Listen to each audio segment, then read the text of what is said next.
Hello students, this is second video lecture on special functions. Special functions పైన second video lecture దీంట్లో మనం gamma functions గురించి discuss చేయబోతున్నాం. ఇంతకుముందు వీడియో లెక్చర్లో మనం beta function definition, properties, forms, problems చేసాం. ఇప్పుడు గామా ఫంక్షన్ పైన డెఫినేషన్, ప్రాపర్టీస్, ఫార్మ్స్తో పాటు వెరీ మోస్ట్ ఇంపార్టెంట్ కాన్సెప్ట్ ఒకటి చెప్పబోతున్నాను, relation between beta and gamma. Beta gamma మధ్య రిలేషన్ కూడా డిరైవ్ చేయబోతున్నాం, వెరీ మోస్ట్ ఇంపార్టెంట్ అది.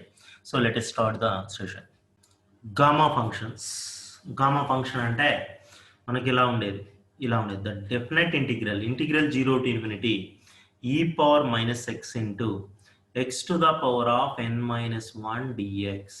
This is called gamma function. దీన్ని మనం గామా n తో డినోట్ చేస్తాం. We will read it as gamma n. So gamma n equal to this one. Gamma n equal to integral 0 to infinity e to the power of minus x into x to the power of n minus 1 dx is called gamma function. నేను already చెప్పాను, దీన్నే యూలరియన్ integral of second kind అంటారని కూడా. Gamma n అంటే ఇది. So gamma function అంటే ఈ form లో ఉంటుంది, integral 0 to infinity e to the power of minus x into x power n minus 1 dx. We denote like this, gamma n అని. దీంట్లో important property of gamma function, very most important for short answer ఏంటంటే ఇదే, gamma 1 equal to 1 అని prove చేయడం. Gamma 1 equal to 1 అని prove చేసే ముందుగా first what is gamma n మనం ఇంతకుముందే చెప్పాం, ఇది నోటెడ్ అయిపోవాలి. Integral 0 to infinity e to the power of minus x into x to the power of n minus 1 dx. So gamma 1 అంటే n place లో 1 రాయాలి, right in the place of n 1. n place లో 1 రాసామంటే ఇక్కడ 1 minus 1 0, x power 0 అంటే 1 అని మనకు తెలుసు. So integral e power minus x మిగులుతుంది మనకు. Integral e power minus x అంటే minus e power minus x. So minus e power minus x, upper limit infinity, lower limit 0. మనందరికీ తెలుసు e power minus infinity 0, e power 0 వచ్చి 1. So upper లిమిట్కి 0 వస్తుంది, lower లిమిట్కి 1 వస్తుంది. Minus into minus plus 1 అవుతుంది. So gamma 1 అంటే మనకు gamma 1 is 1. Important for 2 marks, very ఈజీగా అర్థం అవుతుంది, ఈజీగా చేయొచ్చు కూడా. ఓకేనా, ఇలా మనకు కొన్ని ప్రాపర్టీస్ ఉన్నాయి, బట్ ఇది ఇంపార్టెంట్. గామా n అంటే n minus 1 into gamma n minus 1 అని. అలానే గామా n ప్లస్ 1 ఇది బాగా యూజ్ అవుతుంది. అంటే గామా 6 అంటే 5 ప్లస్ 1 అని రాయొచ్చు, 5 ఫ్యాక్టోరియల్ అని. గామా 7 అంటే 6 ఫ్యాక్టోరియల్ అని. ఓకే, అలానే gamma n plus 1 n into gamma n అని రాయొచ్చు. ఇవి కొన్ని important points to be remembered in gamma function. Now we are going to discuss very most important topic in beta gamma function, which we may expect for essay type. Recent గా మనకు ఒక exam లో beta gamma direct గా essay type కి రావడం జరిగింది.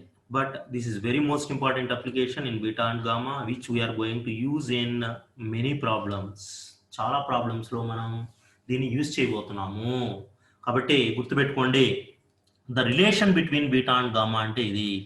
Beta mn equal to gamma m into gamma n by gamma m plus n. Beta mn equal to gamma m into gamma n by gamma m plus n. దీన్ని మనం derive చేయబోతున్నాం. క్లియర్గా కొద్దిగా జాగ్రత్తగా వినండి, ఈజీగానే ఉంటుంది. So first from the definition of gamma function మనకు తెలుసు, గామా n తెలుసు మనకు. మనం ఇక్కడ గామా m అని రాసుకున్నాం. గామా n తెలుసు కదా మనకు. గామా n అంటే integral 0 to infinity e power minus x into x to the power of n minus 1 dx. But here in the place of n m రాసాం, గామా m. సో ఈ gamma m రాసిన తర్వాత మనం prove చేయడానికి, beta gamma relation prove చేయడానికి just we're taking one simple assumption. ఈ assumption ఒక్కటి గుర్తుంటే మనకు ప్రాబ్లం అయిపోతుంది. x ఈక్వల్ టు yt అనుకుందాం. x ప్లేస్ లో yt రాద్దాం. ఇది ఒక రిలేషన్ మనకు డెరివేషన్ వస్తుంది. సో ఆ రిలేషన్ కూడా ఇంపార్టెంట్. x yt అనుకున్నాం అంటే dx ఏమవుతుందంటే y dt.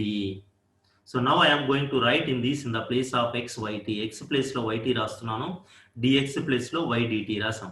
x ప్లేస్ లో yt రాస్తే e పవర్ మైనస్ yt, ఇక్కడ yt రాసాం అనుకోండి, y power m minus 1 t power m minus 1. yt power m minus 1 అవుతుంది, దాన్ని స్ప్లిట్ చేసి రాసుకున్నాం ఇక్కడ, y power m minus 1 t power n minus 1. dx అంటే y dt. Are you clear? ఇది ఒక్క అజంప్షన్, x yt అనుకోవడమే. Next y power m minus 1 e power minus yt అలానే ఉంది, t పవర్ m మైనస్ 1. ఇంకేం చేయలేదు ఇక్కడ మనం. ఓకేనా, నెక్స్ట్ స్టెప్కి వెళ్ళామంటే ఇక్కడ మీరు ఒకటి గుర్తుపెట్టుకోవాలి, x yt అనుకోవడం, గామా m రాసుకోవడం, ఈ రెండు అర్థమైతే అయిపోతుంది. నెక్స్ట్ స్టెప్లో మనం ఏం చేస్తున్నాం అంటే ఇదే స్టెప్, ఇది గామా m కదా, ఈ t పవర్ m మైనస్ 1ని లెఫ్ట్ సైడ్ తెచ్చుకున్నాం. ఎందుకంటే మనకు y power m with respect to t కదా ఇంటిగ్రేషన్, టీ లేనటువంటి term y power m constant, దాన్ని అటు సైడ్ తెచ్చుకుంటే gamma of m by y power m, ఈ వై పవర్ ఎం ఇటు సైడ్ రాశాను, gamma of y power m by gamma of m by y power m equal to integral 0 to infinity e power minus y X into X power m minus 1. ఇక్కడ ఏం చేసామంటే tea ప్లేస్లో X రాసుకున్నాం. And one more thing, ఇక్కడ tea ఉంది కదా, we return in the place of t x also and dt will be dx and y power m ని ఇటు సైడ్ పంపించాం. ఓకేనా, ఆ స్టెప్ చేసాం. ఆ స్టెప్ చేసిన తర్వాత మనకి ఎలా ఉందంటే ఇక్కడ ఇలా ఉంది. దీన్నే ఈక్వేషన్ నెంబర్ 2గా తీసుకున్నాం, equation number 2. So next to get gamma function form, gamma function అంటే మీకు ఏముండాలి, integral 0 to infinity e power minus x into x to the power of n minus 1 ఉండాలి. ఇప్పుడు మనకు గామా ఎం ఉంది ఇక్కడ, మనకు కానీ ఇక్కడ గామా ఎన్ వచ్చిందంటే గామా ఎం ఇంటూ గామా ఎన్ అయిపోతుంది. గామా ఎన్ అంటే ఏంటి, నేను ఈ టెక్నిక్ బాగా వినండి నీట్గా, ఇది ఎందుకు మల్టిప్లై చేస్తున్నాం ఈ టర్మ్తో అని. సో మనకి ఇక్కడ గామా ఎం ఉంది, ఇక్కడ గామా ఎన్ కావాలి. గామా ఎన్ అంటే ఏంటో చెప్పండి. గామా ఎన్ అంటే integral 0 to infinity e to the power of minus x into x to the power of n minus m. అయితే మనం వైలో చేస్తున్నాం ఇక్కడ సమ్, వైలో అంటే ఇక్కడ y to the power of n minus 1 కావాలి. E to the power of వైలో చెప్పాలి అంటే వైలో రాస్తున్నాం చూడండి, ఇంటిగ్రల్ 0 to గామా ఎన్ అంటే e to the power of minus y into y power n minus 1 కావాలి. So e power minus y into y power n minus 1 కావాలి. దీంతో multiply చేస్తే చాలు కదా, కానీ ఎందుకు ఇక్కడ ఎం అని ఎక్స్ట్రా పెడుతున్నాం అంటే ఇక్కడ వై పవర్ ఎం డినామినేటర్లో ఉంది.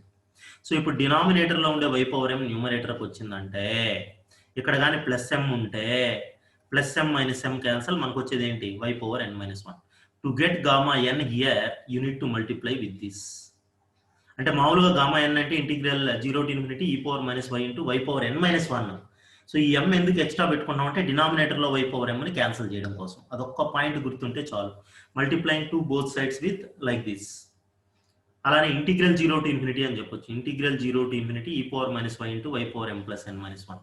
ఇట్ సైడ్ డివైతో మల్టిప్లై చేస్తున్నాం, బోత్ సైడ్స్ మల్టిప్లై చేస్తామంటే integral 0 to infinity e power minus y into y power n minus 1 అవుతుంది. ఎందుకో ఎం క్యాన్సిల్ అయిపోతుంది, వై పవర్ ఎం క్యాన్సిల్ అయిపోయి వై పవర్ ఎన్ మైనస్ 1 అవుతుంది. గామా ఎం పక్కన రాసేసాం. సో ఇక్కడికి వచ్చామంటే ఆల్రెడీ ఒక ఇంటిగ్రల్ ఉంది, ఇంకొక ఇంటిగ్రల్ వస్తుందా, ఒక ఇంటిగ్రల్ బయట పెట్టాను, ఇంకొక ఇంటిగ్రల్ టర్మ్ ఏదైతే ఉందో ఇది ఎక్స్ట్రాగా, ఈ ఇంటిగ్రల్ ని మనం బోత్ సైడ్స్ యాడ్ చేసాం. Integral 0 to infinity e power minus y into e power minus y into x ఉంది, అంటే ఇక్కడ రాస్తారు మీరు e power minus y x e power minus y రెండు టర్మ్స్ అవుతాయి అవునా. దీంతో మల్టిప్లై చేస్తున్నాం, e power minus y into e power minus y x అంటే బేసిస్ ఈక్వల్, ఎక్స్పోనెంట్స్ యాడ్ అవుతాయి. Minus y x minus y common తీస్తే 1 plus X. అలానే y to the power of m plus n minus 1 అలానే రాసాం. ఇక్కడ ఉండేది x to the power of m minus 1 అలానే రాసాం. మీరు ఇక్కడ గుర్తుపెట్టుకోవాల్సింది ఏంటంటే e power minus y e power minus y x రెండు సేమ్ బేస్ కాబట్టి ఒకే బేస్లో రాసాం అంతే, ఇంకేం చేయలేదు. సో నెక్స్ట్ స్టెప్ ఏం చేస్తున్నాం అంటే మనము క్లియర్గా అబ్జర్వ్ చేయండి, దీనికి గామా ఎన్ అని రాసేసాం. గామా ఎన్ అని రాసేసిన తర్వాత ఇక్కడ ఏముందంటే e power minus y into 1 plus x y power m plus n minus 1 with respect to x ని బయట రాసేసాం, with respect to y internal గా రాసుకున్నాం. విత్ రెస్పెక్ట్ టు వై ఉంది, so x power m minus 1 dx బయట రాసాం. ఇప్పుడు మీరు ఫస్ట్ సెకండ్ ఈక్వేషన్ కానీ చూసినట్లయితే సెకండ్ ఈక్వేషన్ దీన్ని మీరు ఒక్కసారి కంపేర్ చేస్తారంటే 1 సెకండ్. సెకండ్ ఈక్వేషన్ చూడండి, విత్ రెస్పెక్ట్ టు ఎక్స్ చేస్తున్నాం, x coefficient y, with respect to x coefficient y, ఆ వై అయితే ఏదైతే ఉందో దాన్ని ఇలా డినామినేటర్లో రాసాం వై పవర్ ఎం అనేసి. సో ఈ సెకండ్ ఈక్వేషన్ ని దీన్ని కంపేర్ చేయండి, ఇక్కడ విత్ రెస్పెక్ట్ టు వై చేస్తున్నాం, వై కోఎఫిషియంట్ డినామినేటర్లో వస్తుంది, ఇది గామా ఇది వస్తుంది, గామా ఈ టర్మ్ బై వై కోఎఫిషియంట్, అదే ఇక్కడ మనం రాస్తున్నాం చూడండి బాగా. ఎక్స్ కోఎఫిషియంట్ వచ్చి వై ఇక్కడ విత్ రెస్పెక్ట్ టు ఎక్స్ చేస్తున్నాం, దీని పవర్లో ఎం వస్తుంది, ఇక్కడ ఉండేది ఏదైతే ఉందో అది gamma m by y power m, gamma m by y power m. కానీ ఇక్కడ ఎం లేదు, ఎం ప్లేస్లో ఎం ప్లస్ ఎన్ ఉంది అక్కడ, ఇక్కడ వై ప్లేస్లో 1 ప్లస్ వై ఏదో ఉంది, 1 ప్లస్ ఎక్స్ ఉంది. So gamma m plus n by 1 plus x whole power m plus n. So ఇక్కడ గామా ఎం ప్లస్ ఎన్ పక్కన పెట్టామంటే this is one of the form of beta function. మనం ఇంతకుముందు previous video లెక్చర్లో మనం చెప్పుకున్నాం, integral 0 to derive కూడా చేసాం దీన్ని, x to the power of m minus 1 by 1 plus x whole power m plus n dx వచ్చి బీటా ఎంఎన్ అని ఫార్మ్ 1 ఆఫ్ బీటా ఫంక్షన్ అని మనం చెప్పుకున్నాం. సో ఈ మొత్తాన్ని మనం ఏమని రాయొచ్చు అంటే బీటా ఎంఎన్ అని రాయొచ్చు. సో ఈ gamma m plus n at side ఏంటంటే gamma m into gamma n by gamma m plus n అవుతుంది. అర్థమైందా? ఏమైనా డౌట్ ఉంటే అడగచ్చు ఇక్కడ. Very clear. Next gamma function పైన ప్రాబ్లమ్స్ చెప్పుకుందాం.